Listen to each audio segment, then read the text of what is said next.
Hello everyone, here is Marco Donaruma. I'm speaking from my home studio in Berlin. I hope you're doing well. It would be a pleasure to be there in person, but unfortunately this time it's obviously difficult. But I want to thank all the organizers for inviting me. It's a real pleasure and honor. So a couple of premises. I'm gonna speak in English because I cannot speak Portuguese. I can do Spanish, but of course it's not the same. And also some things I'm gonna talk about are quite technical, so I'm more fluent in English for those themes. And if you hear some weird noises, they're coming from the street below my place, so bear with me. So in this talk, I'm gonna focus on amygdala. Amygdala is a robotic installation, and it's part of a cycle of works entitled 7 Configurations. The cycle of work was developed between 2014 and 2019, and I used it to explore the conflictual relationship within body politics, intended as power relationship related to the body and to the specificity of different bodies, and the development of artificial intelligence and robotics. Amygdala, as you will see, it's a particular work that can often provoke some forms of objection. And this is where I would like to start from. So, here you see a quote by Julia Kristeva in her article Approaching Abjection. And abjection is very important in this work, but in general in all the cycle of 7 configuration, and we will find out why. But for now I want to focus on this quote. As you can see, as you can read on the screen, she says, "It is not an absence of health or cleanliness which makes something abject, but that which perturbs an identity, a system, an order. That which does not respect limits, places, or rules." Now, for those who are not familiar with abjection, it's that common feeling of fascination and repulsion combined at the same time that sometimes people can feel towards something. But what Kristeva points out here, which is really important, is that what is abject, when something or someone is abject, is not much because it is unhealthy or unclean or things like that, but rather that object or that person or that living being in some ways disturbs the preconception that a person has about systems of identity, system of power. And so it is something that goes beyond the limits of our preconception or of a person's preconception in terms of places where something should be or rules that something should follow. Why this is important to me in my work? Well, because abjection is tightly connected with othering. Othering is a form that can be discriminatory, that happens when a person or a group of persons make someone else or something else other, so different from them, in a discriminatory way. And I think this to be quite an important topic when we speak about body and artificial intelligence, especially these days. So, I will show you now a small video of amygdala. I will talk over to explain a bit the work. So, as I said, amygdala is a robotic installation. It's a standalone robot, and it is programmed in a way to learn by itself how to cut its own skin. You can see the skin moving there now. And the skin is made all of organic and vegetal materials. And it's a compound that I researched on purpose to create this form of abjection in the viewers and test their experience with that. Obviously, there is the important aspect of the robot and the performance of the robot. So as you can see, what the robot does in an exhibition, it trains endlessly in cutting its own skin with a steel metal knife.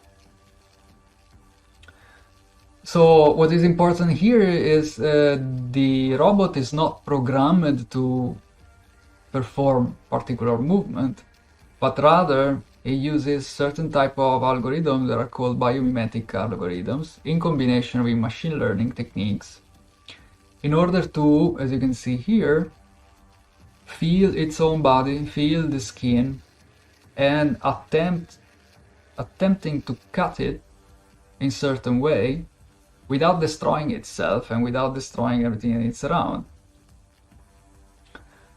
So in this way, amygdala learns different physical sensations and responds to them with its knife. So I don't program the way it moves, but I program the sensory motor system, of the robot. So I program the way the robot perceives its own body, perceive other things or person interacted with it, and then the robot generates movement by itself. As you may or may have not feel here, there is a certain degree of abjection that it's encoded in the work, in its visual aesthetic, in its setup, pretty much all the layers. And this is something I made on purpose. And we will see now during this lecture how I actually arrived there, and also why there is a white skin there. And I will answer about these and other questions during the course of this talk. And finally, another part of the work is the resulting skins. So throughout each exhibition, amygdala sculpts and cuts these skins, and at the end of the exhibition, I collect the skins and put them together in another installation work that it's called Calyx.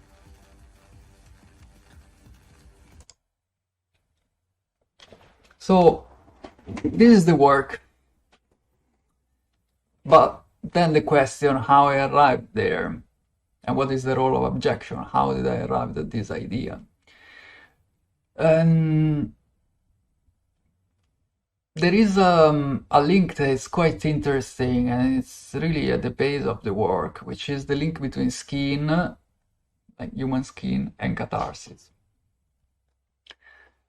In the past years, I spent a couple of years studying this relationship, and this brought me to analyze different kind of rituals, religious ritual, but also animistic rituals, and compare them, to find out what's in there, what's in this link between skin and catharsis. Now, what's interesting is that this link persists between animistic societies that exist today and contemporary or capitalistic societies. So, for instance, here we see the tribe of the Chambri, who is based in Papua New Guinea, and this is the ritual of skin cutting. It's important to say the ritual of skin cutting is part of a larger ritual. We'll get there to a second. But here you can see generally is the uncle of a younger person who performed this skin cutting in form of patterns on their body, because they are the only one who allegedly can get in touch with the impure blood of the younger person. So in this case, this is a ritual. This is part of a ritual of passage into adulthood, which most of the time it's confined to men, but depending on different factors and different cultures, it can also be performed on women. But interestingly, this kind of ritual is not something relegated to animistic societies. In fact, here in this picture we see a photo from Italy, the south of Italy, and this kind of ritual is another ritual of bloodletting, so a ritual when a person opens its own skin to let blood flow out of it.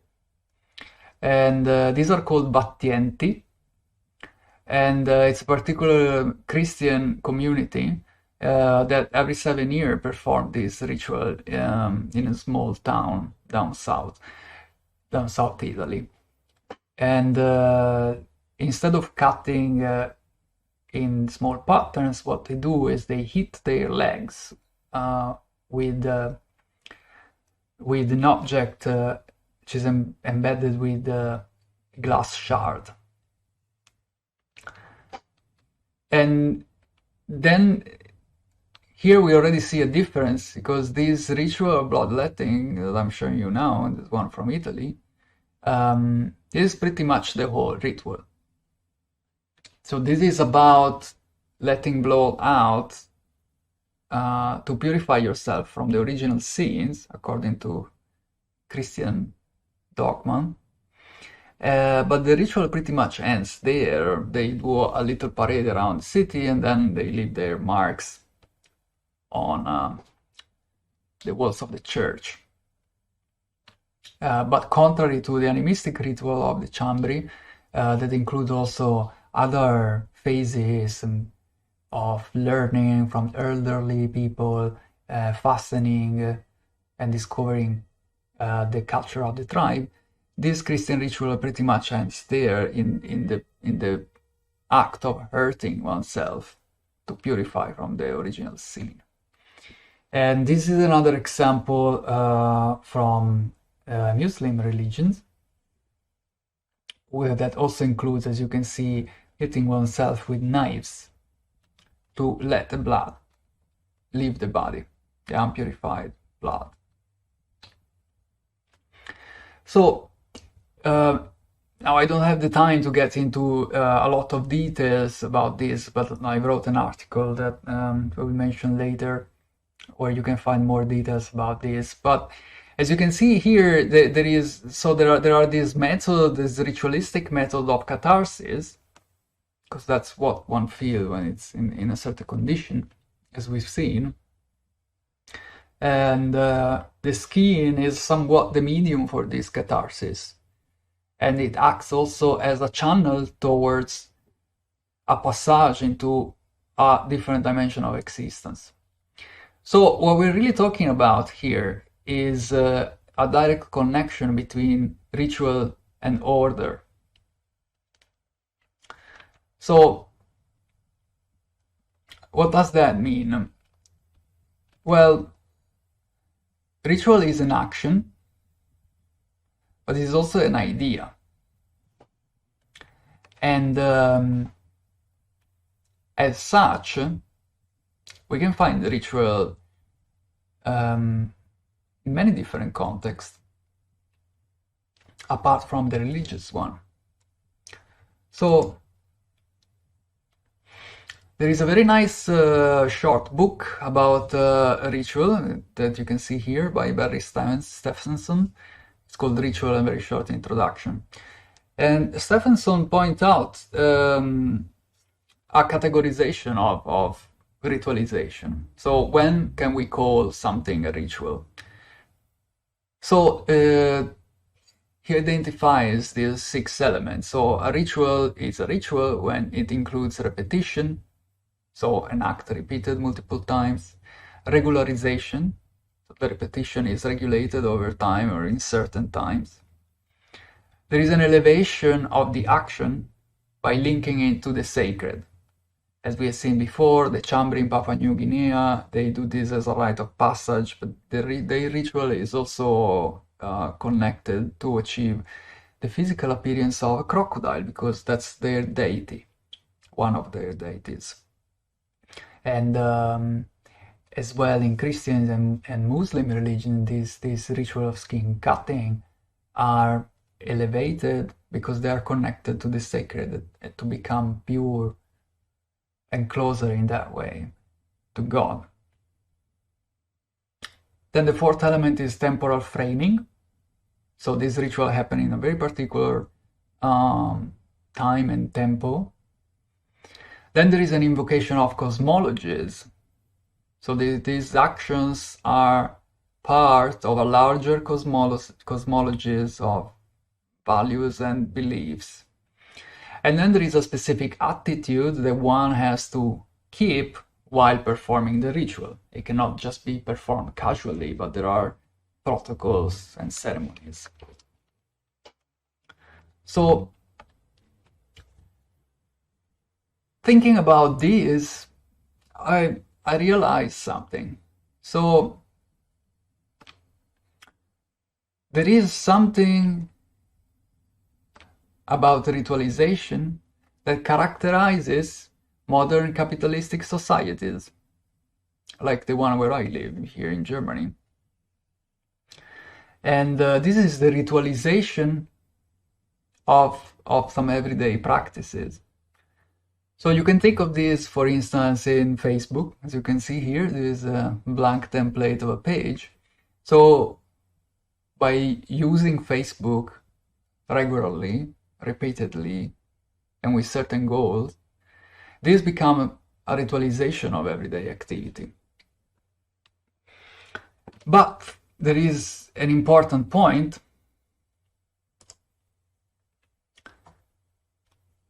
So we can indeed identify this ritualization of social media activity, but it does not include all the elements that Stephenson indicated, as we've seen in the slide before.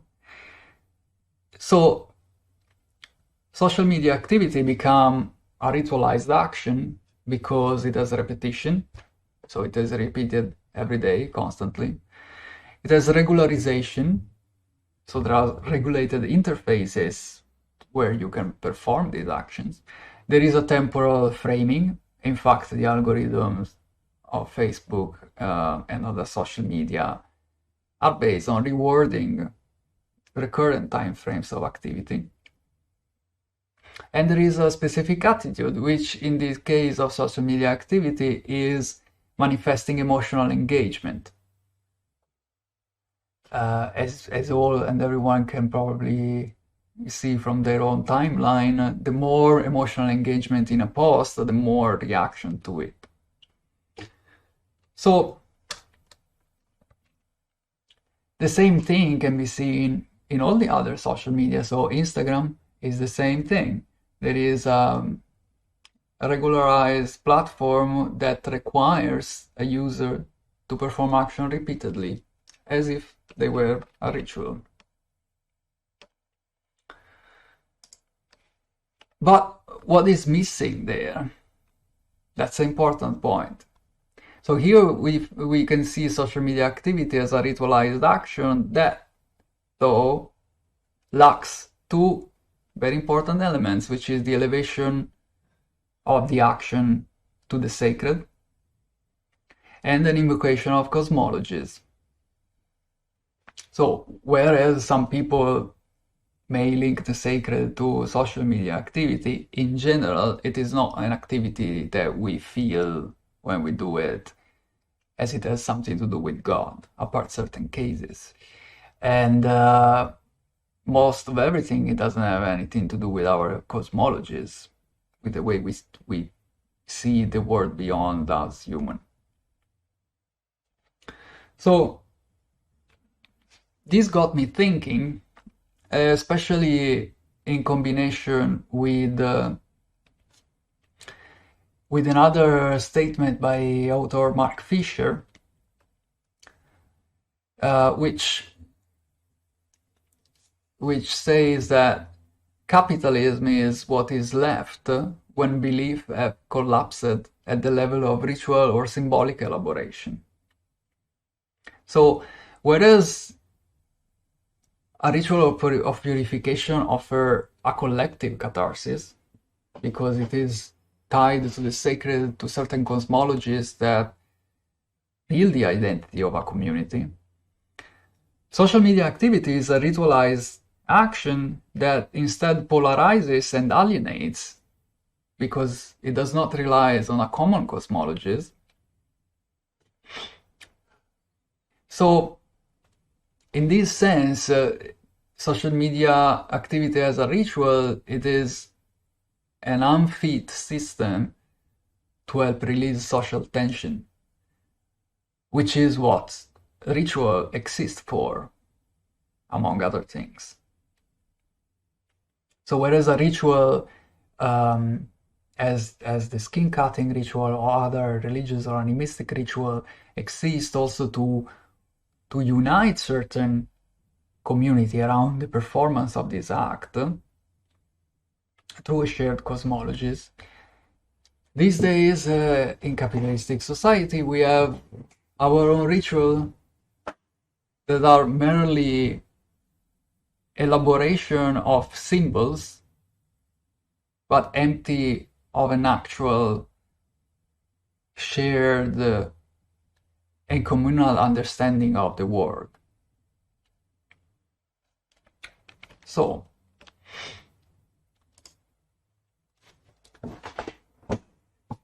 with this, we discussed the conceptual underpinning of amygdala.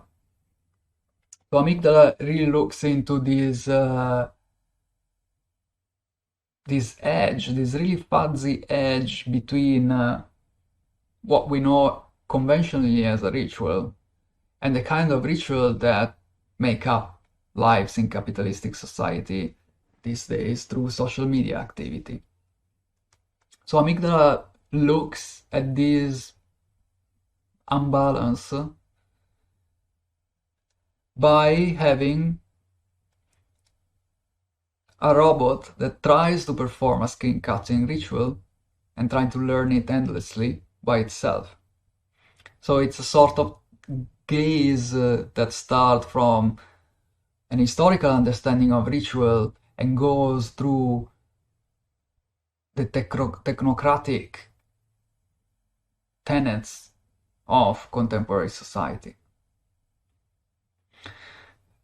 Now, there is another layer of amygdala I would like to speak about, which is the engineering side, which is not merely conventional engineering, but it's really the engineering of a living paradox. What do I mean by that?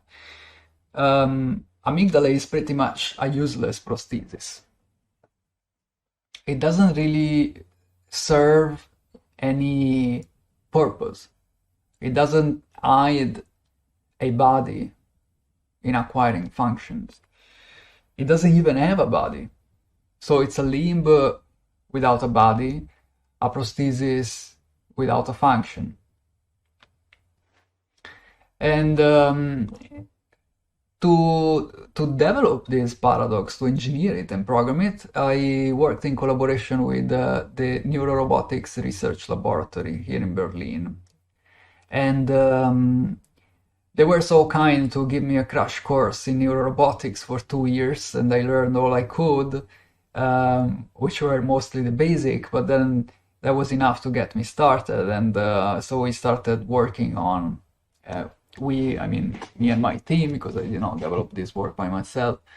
We started working on the hardware and the software platform that is used in this laboratory, which include an FPGA board, which is basically a programmable computer board that can be programmed to do anything that you wish from scratch. It doesn't have an operating system.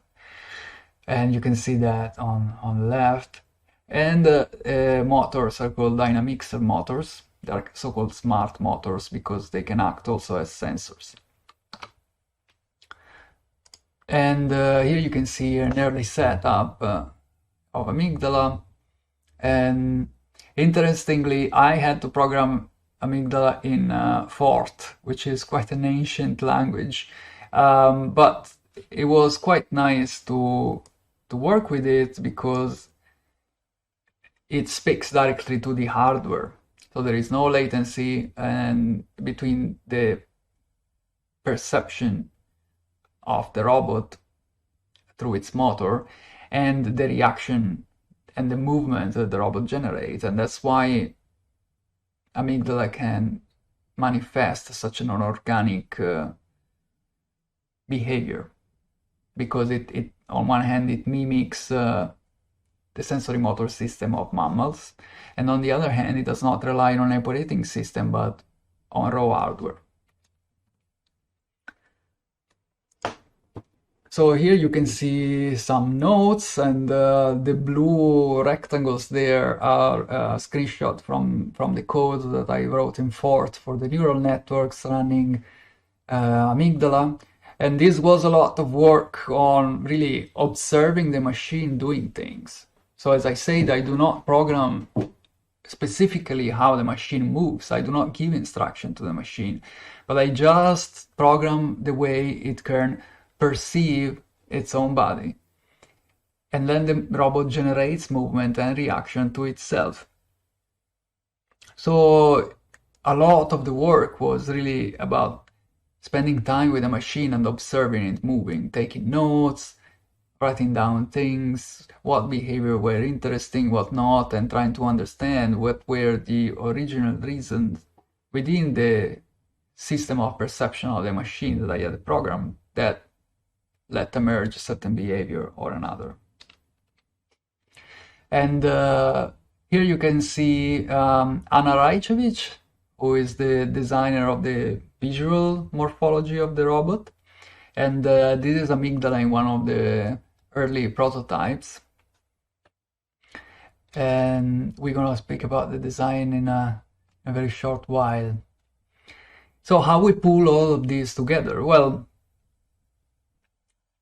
we started from objection, we went through the ritualized social media activity, and we arrived at the engineering of this machine, and here with the design, the final part of the development of amygdala, we pull it all together. So how it is possible to design objection in an artwork like amygdala?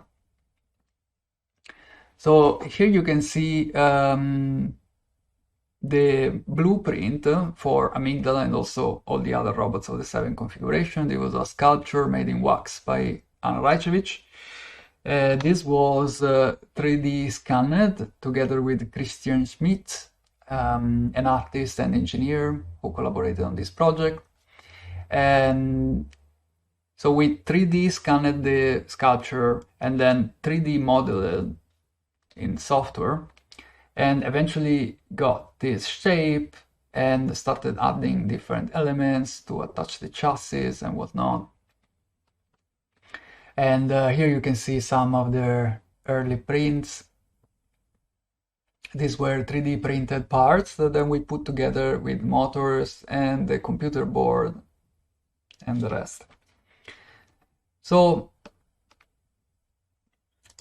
then here we arrived at amygdala. And as you can see, it's really just an arm without a body, and that's already a trigger for objection.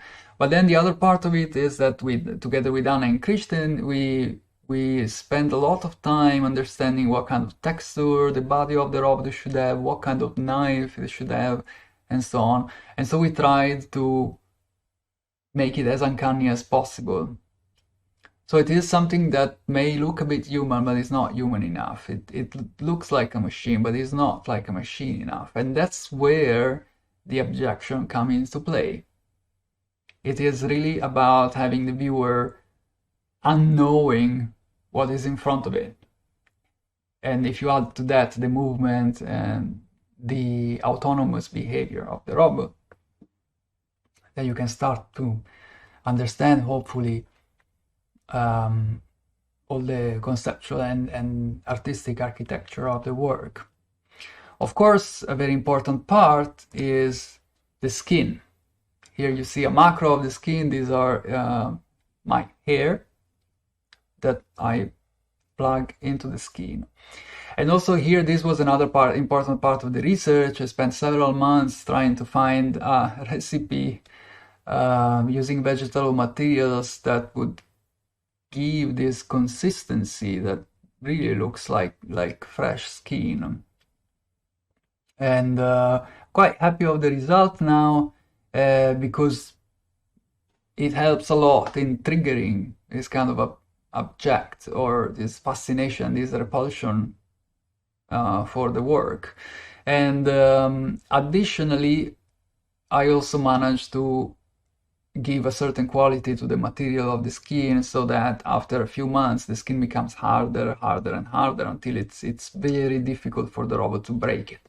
And so the robot has to teach itself throughout the months of the exhibitions how to cut the skin, but it has to continuously update its own learning because the skin changes its consistency. And this makes it also quite fascinating to watch as a process.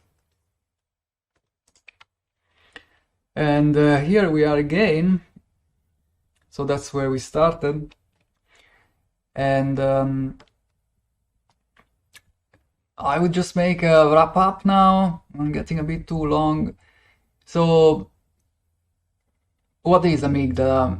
Amygdala is an unconventional robot, especially unconventional compared to those portrayed in the media.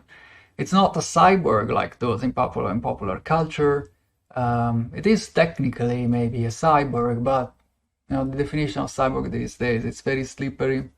And with this work, I also wanted to bypass that kind of definition. And then amygdala is not a human derivate. At least it's not enough human to be recognized as such. And so perhaps amygdala is all of those things at once. It is a human, it is a cyborg, it is a robot. It has a specific body morphology, specific physical behavior, but at the same time it's an inanimate object that moves as if it was alive. So it's an arm without a hand, a limb without a body, a robot without legs, and an AI without a goal. So thank you very much for being here with me. And I want to thank also all the collaborators of Amygdala, the Neurorobotic Research Lab, Anna Rajcevic, Christian Schmidt, and everybody else who participated in the work. And you can find all the information on my website, and you can also find my articles on the website, especially those regarding Amygdala, if you're interested in getting into more details. I hope you enjoyed this lecture, and once again, I hope to be there physically with you in person sometime. So enjoy the rest of the conference. Bye-bye.